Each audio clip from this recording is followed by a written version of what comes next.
The way you're performing push-ups might be wrecking your shoulders. In this video, I'm going to show you start to finish some of the most effective techniques that you should be aware of when you're doing a push-up. All right, so the push-up is foundational in terms of just life. Getting on the ground, pushing yourself back up, using it as a strength exercise, and way more. The thing is though, form is huge with this, and I see it all the time where people are performing this incorrectly. One of the major mistakes that I see leading to issues here is a lot of people put their positioning of their shoulder in a compromised way. So a lot of times when they're doing a push-up, their elbows are flaring out to the side like this, and you're going down. A lot of times we lack range of motion specifically in those positions, which then contributes more to the actual problems arising. So we're trying to strength train, but we're making the problem worse because the form is off.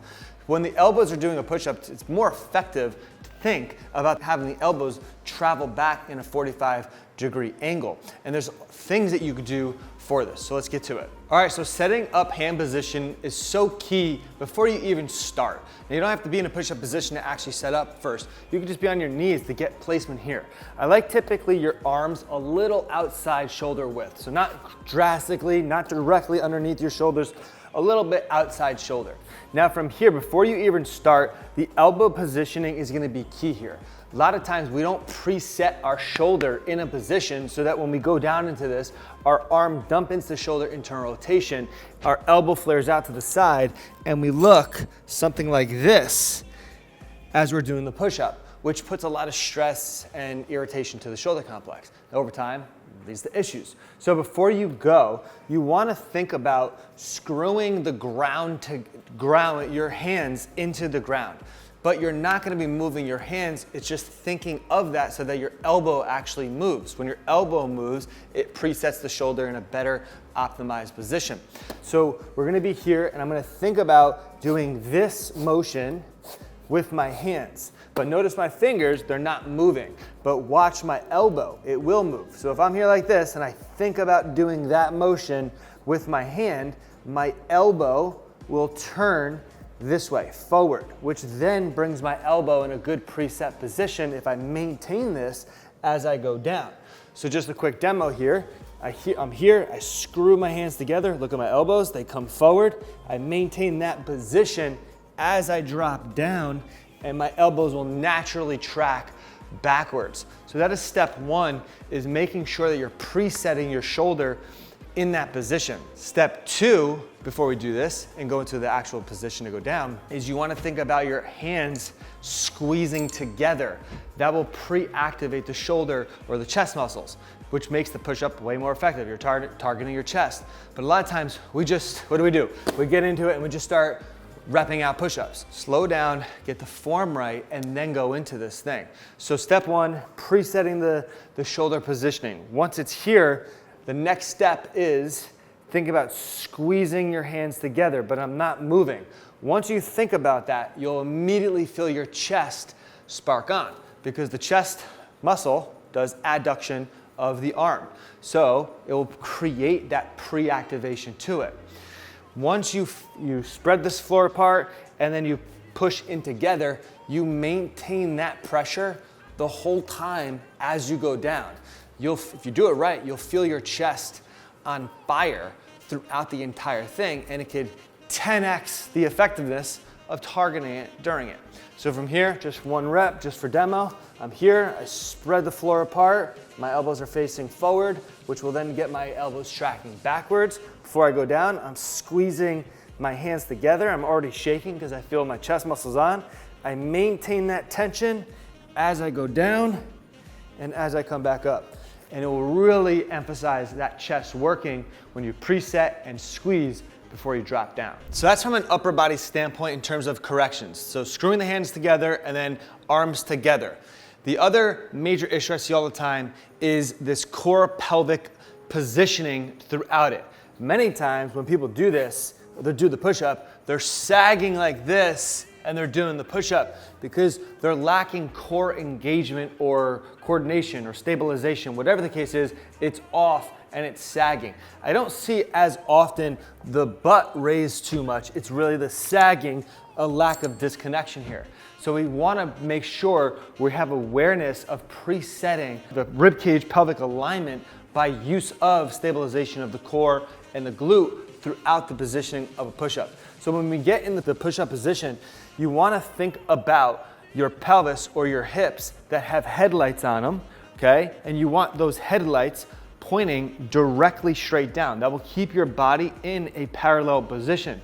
Versus if they're sagging like this, if I have lights, they're not pointing directly down, they're up here. So if I'm here like this and I correct my pelvic alignment and I have my hips pointing straight down, those headlights are straight down. So I get in the position, I think about headlights straight down by means of squeezing my glutes and my abs, and I maintain that position as I go down. So from here, if I'm sagging like this, all I gotta do is squeeze my glutes and my abs, and it immediately corrects that positioning. Because if I don't have it on tension, I'll just sag like this. So I squeeze my abs, squeeze my glutes together, and now I'm set in a position to actually go down. So that's step 3. So 1, screw the hands together.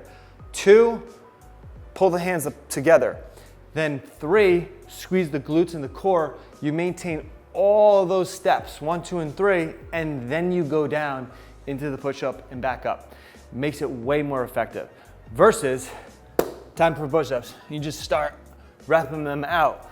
Get more effective with it. So, from here, quick demo, squeeze the hands, screw the hands together, squeeze the hands together, then squeeze the abs, glutes, maintain this tension, slowly go down, up, slowly go down, up. Now if you maintain all of those positioning tips, screwing the hands together, squeezing the hands together, keeping the core tight and the abs tight, and you do that every rep, it'll be way more effective at addressing this area. You'll feel it much more. You won't have to rep out hundreds of reps. You could do a set of 10, 15, and you'll really feel this chest area working big time. Now, in the case you can't get down into a full push-up, it's about understanding the concepts and the principles here, and you apply it to whatever you can do. So if you can't get into a full push-up, you apply those same concepts, and you're gonna do it on an angle. So I could be on my knees, I could perform the same thing where I spread my hands into the ground. I'm screwing my hands into the bench though this time, which presets my shoulder. I squeeze my hands together, which activates my chest, and I squeeze my core and my glutes, which keeps me in a good pelvic alignment versus defaulting. And then I perform the same type of movement down. And then I get strong in that area, and then I can lower it to a different area and perform the same thing. Even if this is hard, you then could stand up and go against a wall or a bar, and you perform the same thing. It's about getting yourself closer and closer and closer to the ground, parallel, right? It's all relative. Imagine if I'm in a standing position, I could do the concept here, then I can go a little bit lower, do the concept here, then a little bit lower, do the concept here, and I get all the way down to the ground.